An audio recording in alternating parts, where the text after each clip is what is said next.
আমার প্রতি আল্লাহ পাকের ইহসান।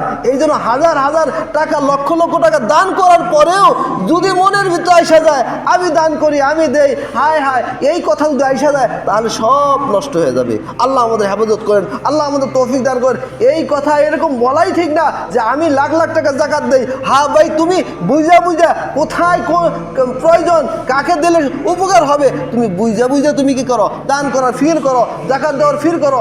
হ্যাঁ, এমন যাতে না হয় তুমি দেওয়ার পরে তোমার ভিতরে অহংকার যাতে না হয়, বড়াই যাতে না হয়, এটা খুব খেয়াল করা চাই। এই জন্য জাকাত দেওয়া, তারপরে কি দান করার ব্যাপারে এই জন্য বড় বড় ওলামায়ে কেরামদেরকে পরামর্শ করে দেওয়া যে হ্যাঁ, আমার টাকাটা কোথায় দিলে, কোন জায়গায় দিলে সবচেয়ে বেশি ফায়দা হবে, সবচেয়ে আল্লাহ পাক অতি খুশি হবেন, সেই ফিকির করা, সেই একটা মশলা নিয়ে কাজ করলে সহজ হয়। কিন্তু আমি অনেক সময় হয়তো আমার টাকা ব্যয় করি কিন্তু পরিপূর্ণভাবে ওই পরিমাণ কাঙ্ক্ষিতভাবে ওই পরিমাণ ফজিলত পাই না, কারণ যেখানে প্রয়োজন সেখানে দিতে পারি না। যে অসহায় যার দরকার সেই জায়গা পর্যন্ত আমরা পৌঁছতেই পারি না। নামছান কিছু দিয়েই মনে করি আমি জাকাত উদ্ধার করে ফেলাইছি।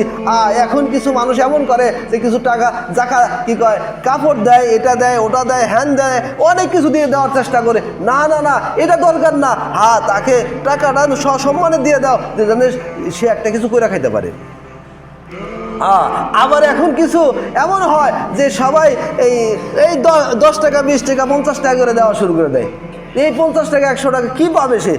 পারলে একটু বেশি করে দেন, কাউকে এমনভাবে দেন সে যাতে মোটামুটি চলতে পারে, এমনভাবে তাকে দেওয়া উচিত সে যাতে আর দ্বিতীয়বার জাকাত খাওয়ার সুযোগ না পায়। আল্লাহ আমাদের সেই বুঝার তৌফিক দান করেন, আল্লাহ আমাদেরকে মাফ করে দেন। এই জন্য বিশেষ করে আবার কিছু মানুষ এমন আছে এই জাকাতটা ঠিকই নেয়, এই রমজান মাসে সে অসহায় হিসাবে পেশ করে, অথচ যে টাকা নিল সে নিজেও কি জাকাত দেওয়ার উপযুক্ত, সে নিজেও জাকাত দেওয়ার উপযুক্ত, এমন পর্যায়ের সম্পদ তার কিছু আছে। ওই যে একটা ভাব দেখায়, অসহায় ভাব দেখায়, ও আমার তো কিছু নাই, আমাকে কিছু দেন, এই যে ভাব দেখায়, এটাও আরেকটা কি বোকামি। আল্লাহ আমাদের বুঝার তো।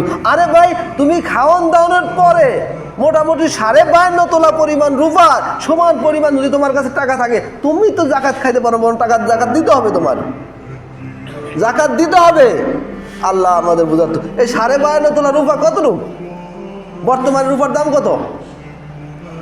1500 টাকা। তাহলে কত? 1500 টাকা 52.5 তোলা কত হলো? 70-72 হাজার, 75,000 টাকা। এই 70-72-75 হাজার টাকা হয়তো বা অনেকের কাছে আছে কিন্তু জাহিরিভাবে বলে না, বলে যে আমি আর কাজ করবো না, এই করি, হয়তো কি কয় রিক্সা পাই, অথবা হয়তো বা পৈরাত দেয়। কিন্তু পৈরাত দিলেও ওই 1000 টাকার নোট অনেকগুলো যে বালিশের নিচ দিয়ে বিভিন্ন বাক্সের ভিতরে রেখে দিয়েছে, খবরও নাই।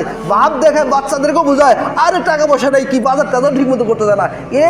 এই বোকারা এমন অবস্থা, টাকার থলি রাইখা দেয়, রাখার পরে কিন্তু বাজার থেকে কিছু বাজার করব, বাচ্চাদেরকেও কিছু খাওয়ায় না, নিজেরাও কিছু খায় না, পরে ওই টাকা অবস্থা থাকা অবস্থায় সে দুনিয়া থেকে বিদায় হয়ে যায়।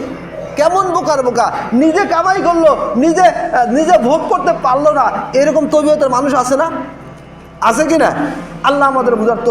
আরে ভাই, তোমার প্রয়োজন, তোমার খাদ্য কেনার প্রয়োজন, তুমি খাও, তুমি পরো, তোমার কাপড় পোশাকের দরকার, তুমি পোশাক কিনো, তোমার খাওয়ার দরকার, খাও। যদি তোমার থাকে তুমি ওইভাবে স্বচ্ছতাকে সাথে চলো, ওখান থেকে কিছু একটা অংশ তুমি কি করো, দান করো। আল্লাহ আমাদের বুঝার তৌফিক দান।